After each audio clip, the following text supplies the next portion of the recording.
Hi Nigel, good to see you again. Round two. Yeah.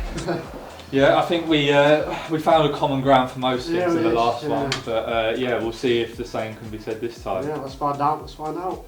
And then we move the glasses.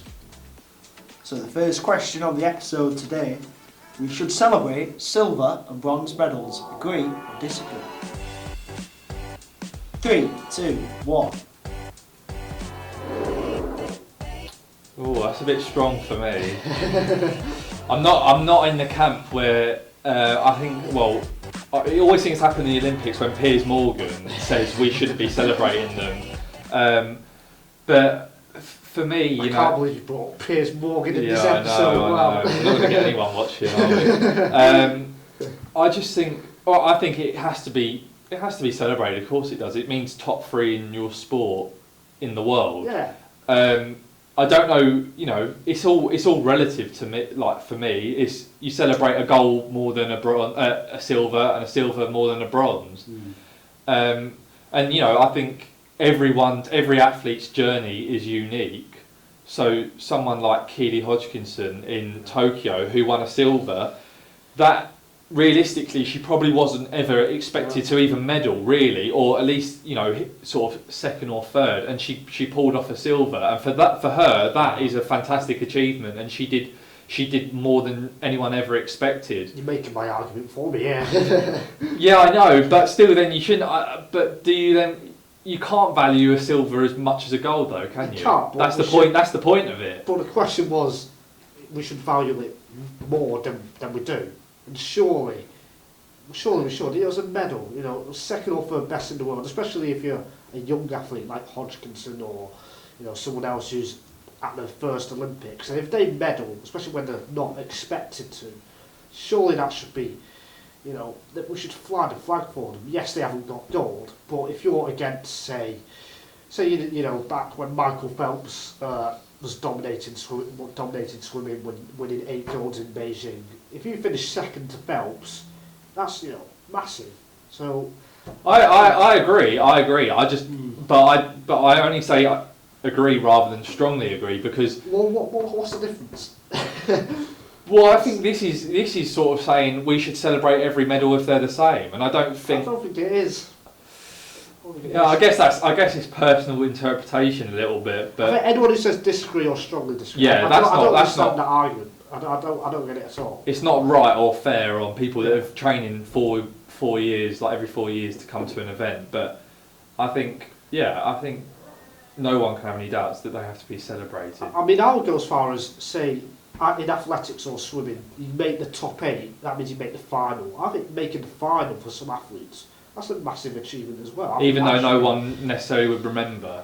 Perhaps not, but I think it should be perhaps pushed a bit more, you know, wow, this British athlete has made the final. Yes, they might finish 6th or 7th in the final itself, but I think there should be a bit more coverage around that rather than just a gold medalist. I guess the thing, what it boils down to is whether people, and this might be why I'm in agree and not strongly agree, whether people are able to appreciate, like the general public who don't go and train to be are not Olympians, whether they can appreciate.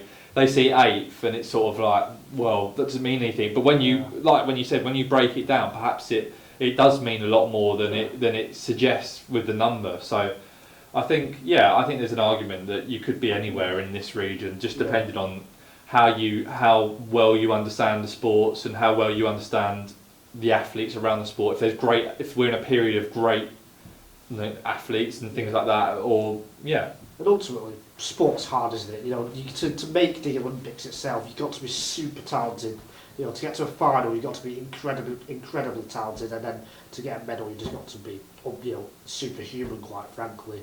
And then anything else is just crazy. And at the end of the day, it's all about tiny margins in the end. You know, people talk about tenths of a second and stuff like that. That can be the difference between finishing 4th and 1st in some sports. So, yeah, I'd definitely like to see silver and bronze medalists get a bit more coverage and stuff like that. Question number 2. Jason Kenny is the most underrated British Olympian ever. Agree or disagree? 3, 2, 1. same way. He's from Bolton, which is not too far where I'm from. So I mean, I know he's got a child with Laura Kenny now, but that child is going to have some fantastic cycling genes. Yeah. But I just think with Kenny, he's the most decorated British Olympian. Which So- I don't think people know that. I think No. people think it's Chris Hoy or Bradley Wiggins or Redgrave, but I don't think people know that he's got, I think, was it 9 medals, 7 gold, 7 or 8 gold, something like that. And the problem that he faced is that for whatever reason, Chris Hoy and Sir Bradley Wiggins, or Sir Chris Hoy and Sir Bradley Wiggins, were such big superstars, especially around London 2012. I think with Bradley Wiggins, it was probably the personality. You know, he was sort of like the tattoos Just and won the Tour de France, Yeah. first British Tour de France champion. yeah. So he had quite a big press around him anyway, and you know he's quite a character within sport. So a lot of people know him, and you know Chris Hoy. The nation really took to Chris Hoy. Scottish Indian, Scotland needs someone to like. Yeah, and it's the same way as they used like Andy Murray used to always Yeah. fly the flag for Scotland, or still does fly the flag for Scotland. So there was a lot of pride with Chris Hoy as well.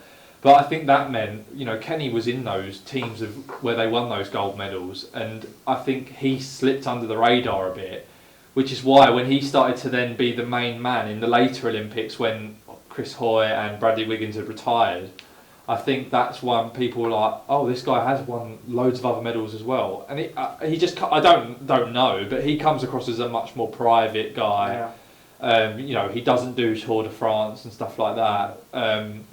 So I think, yeah, the fact that I personally believe that a large percentage of people that are interested in sport in this country could probably walk past him in the street and not know who he is. Yeah. Through no fault of his own. I think that means this is unarguable that he Absolutely. strongly agree. You know, everyone would know Steve Redgrave, I think, if they walked past him in the street. Yeah. I just think, you know, I don't think he necessarily sees it as a shame that he's. I think he prefers that. I'd certainly prefer that lifestyle. I wouldn't like it if hundreds of people came up to me in the shop or whatever and wanted to take photos like that. Yes, it's nice, but it will get, you know, you want your own time, don't you? And I think he'd prefer that lifestyle. But I think anyone who he's done 4 Olympics now: 2008 Beijing, London 2012. It's the longevity Yeah, as the well, longevity. isn't it? It's fantastic. Absolutely. Anyone who can stay at the top of their game, and he took time out as well after Rio, where he won 3 gold, which is amazing. That's what Chris Hoy did in Beijing, and he got loads of praise for that. Yet Jason Kenny didn't really get as much praise, I don't think, personally. And then to win the Keirin last year, which was, I don't think many people expected that, because he went off the front, got a gap, and then held on, which was just remarkable. And, you know, like I said, most decorated British Olympian, yet he doesn't get the credit almost. And I don't think it's right, but, you know, maybe he prefers that lifestyle perhaps. Yeah. But, But I don't think anyone can argue. Well, he's the greatest in terms of medals. Whether you want to, there's obviously a debate to be had who is the greatest, but we won't get into that now. yeah, well, could be here for a long time. we've discussed that, haven't we, in a different podcast. Yeah. But, and even in that podcast when we were discussing about the greatest British Olympian, I don't think we touched on Jason Kenny that much. We really talked about him for like a minute. But even that, and yet we were talking about Redgrave, Lewis Hamilton, Andy Murray and stuff like that. So, you know, even that proves, you know, when we did that last year, we weren't really talking about Jason Kenny. So, yeah, I think he has to be the most underrated British sportsperson. I can't think of anyone else who has done what he's achieved, yet, you know, doesn't get the recognition. So, yeah, has to be. Fair enough. Third and final question is, winning Olympic gold is better than setting a world record. Agree or disagree? 3, 2, 1. That's a tough one, that. That is a tough one. That is a tough one. I edge to disagree. Just I don't know. I think of people like Jonathan Edwards, obviously fantastic athlete, triple jumper. But the fact that his world record from obviously you've got to be like to set a record like he has that's stood since 1995 Gothenburg, I think. in the world champs. For that to still be a record all these years later, with all the technological advances we've had that have improved performance, I think that is just remarkable to have that on someone's record. Obviously, it's not physical, but you know, every Olympic Games when the triple jump is on, and they say, right, this is the distance they're going at, and you see that red line on the sand, and you think, and they're like, oh, who's that? And it's Jonathan Edwards from over 20 years ago. I think that's just remarkable that you can have that. That's a one-off though. Think about how many world records can go even after 5 minutes. You know, someone might do a world record in track cycling in a team pursuit or something. Then the team might beat it, you know, on the next when it's their turn. Yeah. So, and whereas if you get an Olympic gold medal, that's with you for life. You know, it doesn't matter if other people win it 4 years, 8 years later. You've always got that Olympic gold. Whereas the world record, you could easily lose it. So I think that's why I'm agreeing with it. I guess I have to. Yeah, I guess the caveat to mine is if you've got a world record that's going to stay like that for a very long time. But it might not. It might not. But so yeah, I think obviously that gold medal for an athlete is something that's going to stay with them forever. But a lot of them, when I've spoken to them, do remember their records quite fondly and still remember their records as something they hold. So I think I think that. It's another one where you could debate. I think it's a circumstance kind of thing. Like it depends on how quickly the world record goes. Like you said, Bolt, it's 9.58. I think some people think it happened at the Olympics, where it didn't. It happened at 2009 Berlin Athletics World Championships, and he didn't break the world record in London, which was 3 years later. And so I think stuff like that. You know, does Bolt prefer having his world record, or does he prefer having his 8 gold medals? I think it is. So I think he'd rather have the I think he'd rather have the world record. It's 50-50. To say you're the quickest man on the planet, undeniably. For now, but in 10-20 years, someone might break it, and then people will forget. Well, they won't forget, but you could say, for example, like 200 metres. Does anyone remember who won the gold medal from London? Does anyone remember who won the gold medal from Rio? 200 metres men. Yeah. Bolt. Terrible. But what Michael Phelps then is greatest Olympian of all time, 23 gold medals. Yet people don't remember his world records. They remember that he got 8 gold medals in Beijing and 6 in Athens. So, but again, that's the circumstance. That's the athlete. So it's a tricky one. That's why I'm not going strongly, but I would edge towards. If it were me, I'd rather have that Olympic gold just for that kind of.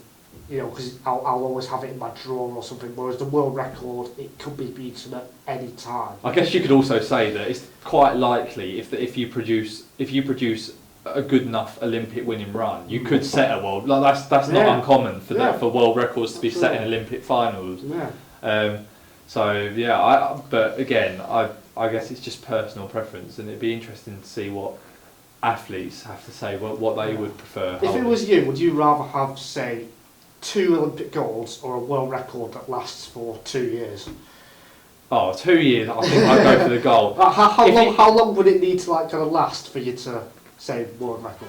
10 years. 10 years. If I had a world record for 10 years, I think I'd rather take that over a couple of gold medals.